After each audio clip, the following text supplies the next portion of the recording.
I never heard a composing piece so seductive. Once I did it, I felt like there's nothing new in this. Anyway, the film is about flight, so it's okay, I think. Well, okay, now he's gonna come, you're gonna listen to it and he won't come back. So, And I never went away, I'm still here. don't give him all this idea. There's some benefits of being first in the line, you know. I thought you were joking.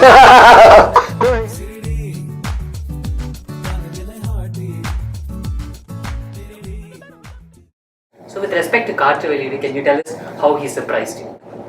Yeah,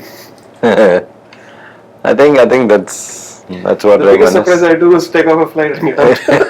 That's it, always go to the US. Okay. But anyway, the film is about flights, so it's okay, I think. Yeah, I think the fact that it comes up with something very unusual for a situation, you know, makes it that much more exciting. It's always not necessarily lateral and not necessarily parallel, but lateral. No, it's. Rahman, flexibility is something that I'm sure you appreciate in Mani sir among the many qualities he has. Tell us instances in Kaatru Veliyidai in which he's been flexible and in the past in which you've appreciated this aspect of Mani sir. You can say lies also. They won't believe. I think approaching different styles. A lot of people try different styles. You know, they do styles which are not our, you know, cup of tea, Indian cup. So they do that, and then sometimes it looks half baked. And in this, he wanted me to try a tango kind of thing.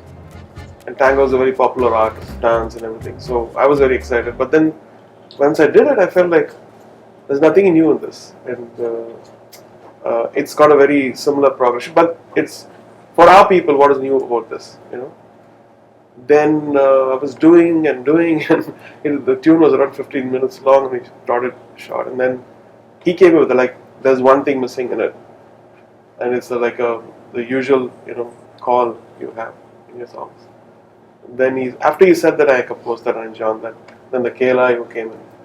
Then I felt the song was complete. So constructing a song and doing something new and in a culture which is not used to that, the combination of, you know, ideas, a combination of heads is so important. And that kind of a master brain he has. He'll understand what is missing, and objectively so. And many times it's helped me a lot. In Bombay, he came up with those ideas like it's like second half of the movie is almost showing realistic documentary kind of footage. So how do we make people sit and watch that? And then he came with the idea, why don't we use like Indian classical with something powerful like a drums? And so these are the things which he came up with. It's not, I can't be credited for it. And I'll try to do my best with it. Mani sir, let's go back 25 years and you had worked with Roja at that point of time successfully, and when you came to this small room that was producing wonderful music, you were scared to quote you. Take us to that day, and what were your thoughts when you went to meet the young Rahman, whose smile is still intact, I know. Yeah, it was a huge surprise. So it came in here, and there was this nice, small, cozy room, and then he played me something which is, you know, which was just electric, which was just fantastic, and it was amazing. I mean, anyone would have heard it, would have just loved those pieces. So I think he was evolved as a musician already, you know. I mean, there's nothing, and from then it was just, you know, growth, you know, but he was complete. It was wholesome. I never heard a composing piece so seductive, you know. So it was a totally new experience. How was your experience that day, Rahman? Because I know you were in a Sufi zone then, and you didn't bother much about whether he'd like your tune because you were scared at that point of time. So tell us, was there pressure to impress Mani sir at that point of time? Because he was a filmmaker, you really wanted I think to. I was in a zone where I was faced so much of rejections. You know, when you do commercials, you know, you do 100 commercials and you get 2 okay. So I was in that Zen mode where, okay, now he's gonna come, you're gonna listen to it and he won't come back. So I was prepared for that. So if he comes back, it'll be a surprise. So I'll really keep quiet. But he was... and I never went away. I'm still here. Yeah, so that was my zone. So I didn't, without expectations, I was in love with his work. and as a person and all the stuff. But then I was not sure that it's gonna be. But then my question, which great help from him was, I've done only commercials, all those little tunes, and I didn't know that I could sustain a full song. And to do a full song in that kind of perfection which I attempted in commercials was actually a masochist kind of moment for me, because you take a lens and you start worrying about every bar and how the concentration on everything. And then I felt like at ease after a couple of movies. I felt like this one zone can be repeated again, and then you just have to do a little change, and took it easy. I was too intense that time, and I would get frustrated and something wouldn't. The biggest disappointment was what we listened to at the studio with great quality, and then listening to the optical quality. You go to a theatre, it was all completely round off. So if this is going to be the way in here, I don't want to do movies. And Sridhar and Mani says, no, everything will change, don't worry. Mm-hmm. It's changed. Mani sir, Era always says this about you, that you're not like a teacher, you're like a co-creator. When there's this pressure of deadlines and coordination with several other departments for film looming large on you, how do you get that patience to co-create things with him? Who says I'm patient? No, it's not that. It's just that I know how he works, and I know that if it is important, to the film, and if it is a crucial song, he'll take that much more time, because I've never seen anybody else who cares for every element of his output, every element. So it kind of sets the bar, and that's the way I would like anybody in any field to put out their work, It's so meticulous, so particular about every detail of it that, you're so glad that you don't have to worry about it. It's an absolute safe hands. You just have to make sure that, you are able to, inspire him enough to give it to you. Rahman sir, I'm drawing you to an Italian word that you like, which is presatura. I think I'm pronouncing it right. Full Making complex things simple. Talk to us about some specific instances that Mani Ratnam has made you realize the importance of that word.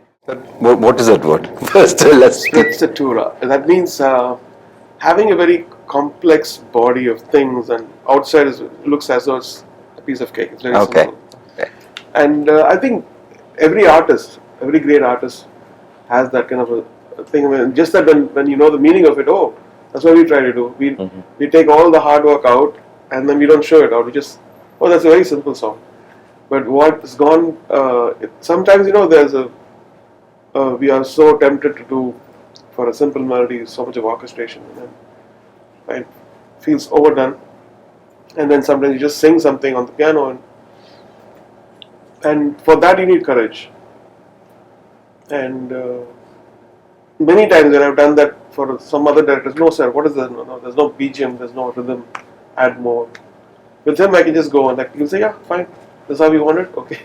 Like Valley Pukal was just a guitar and a voice, and in fact it was the last title track, end credits track, and even one, it's just a piano and voice, it was, and then I added some of the stuff.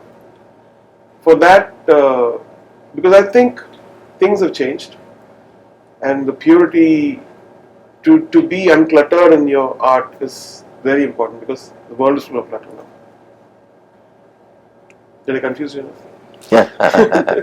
Mani sir, how do you evaluate ARR's work outside your films? Because he's gone ahead and done other Tamil films, Bollywood, Hollywood and all that.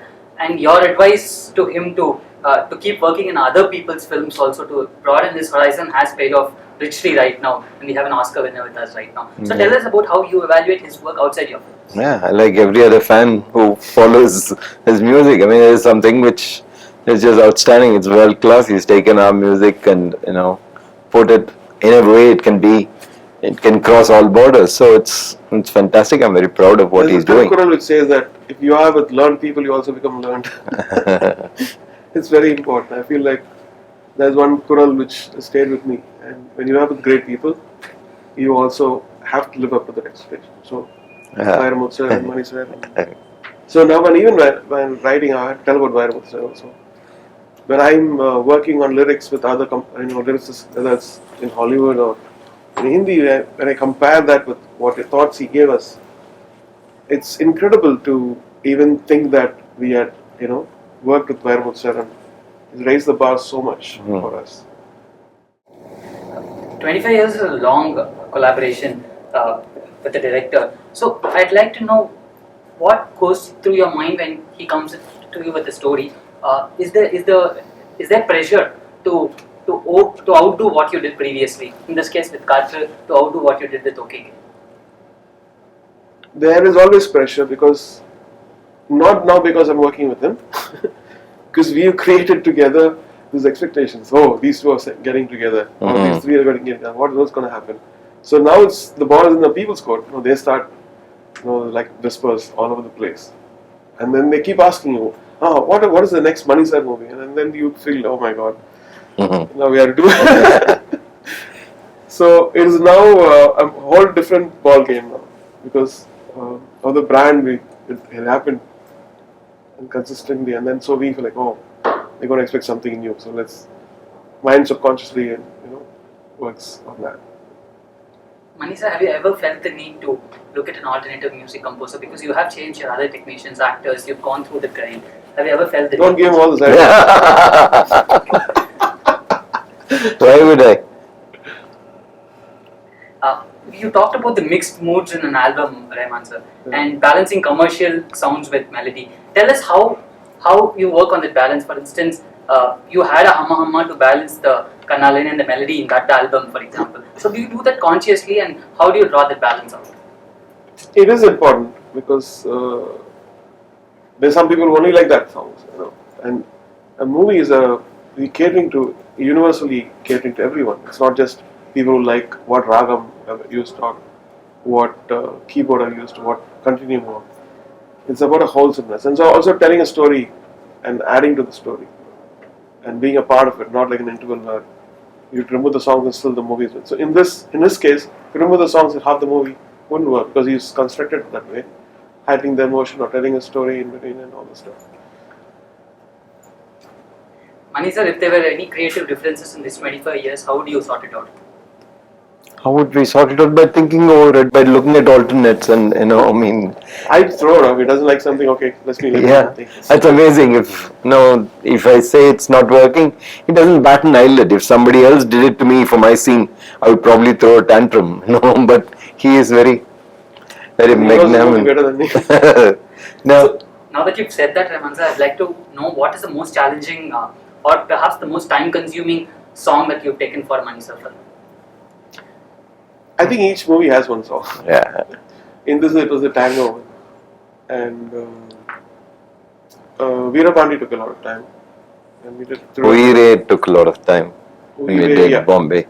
Yeah, Kuchi Kuchi Rakma, not Uire. Kuchi Kuchi Rakma because it was done very slowly. Then we felt like it's there but it's not there. Then we had to speed it up and add rhythm. How difficult is it to adapt to Rahman's time schedules? A lot of directors say that Rahman's studio now we have to come in the night now. But I'm sure you've gotten used to the eccentricities. Can you tell us a little more about that? There's some benefits of being first in the line, You learn very fast and you know how to adapt. So it's... No, I don't think he's not stayed more than 1 o'clock in the night. That too. Yeah, very rarely these 4 days. times. I make sure that I finish everything by 9 o'clock. Is there any eccentricities about Mani Ratnam that you can share with us? Shh. Why are you doing this to me? None, Rahman. None actually, but he gets during the release, of course. There's a lot of pressure. After release date, will we finish? So that's good for me because then I make other things go away and not give way for him. He knows how to handle me. Apart from films and music, what do Mani Ratnam and Rahman talk about? Rahman talks about from day one. He's talked about philosophy. He's talked about life. I mean, I thought you were joking. No, yes, he always does. When he's certain Charutam and can go anywhere.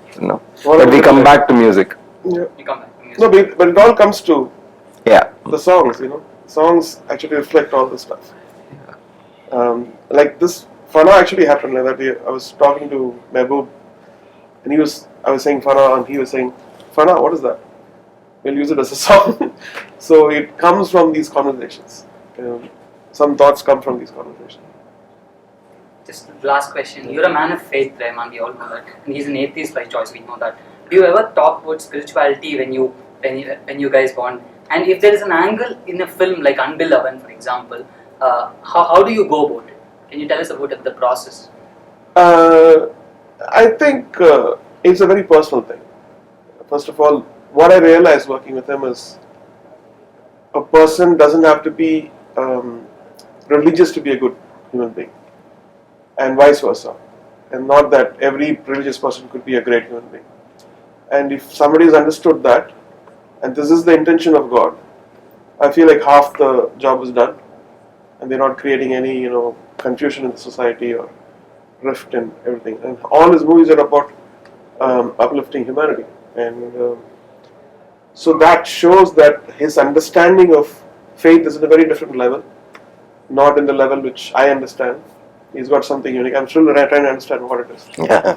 And life is about learning. He has belief, he has strong faith, which is wonderful to see. No, I mean, you understand him, you understand. Not once I asked him, can you come to the Mecca with me? He hasn't. If he has asked, I'll go. I have no issues on anything. So it's not that you live with everybody almost who's believes, so, and if you are not matured enough, or if you're not understood enough to take the belief, then you're still on the learning process, I feel. So I think film and movies are the unifying factor. Art is a unifying factor, and it's proved again and again that when all these kind of minds come together, nobody sees that. Or there's a Muslim doing, there's a Sufi doing, there's an atheist doing. A thing of beauty, and it reflects humanity. And that's something really, really beautiful.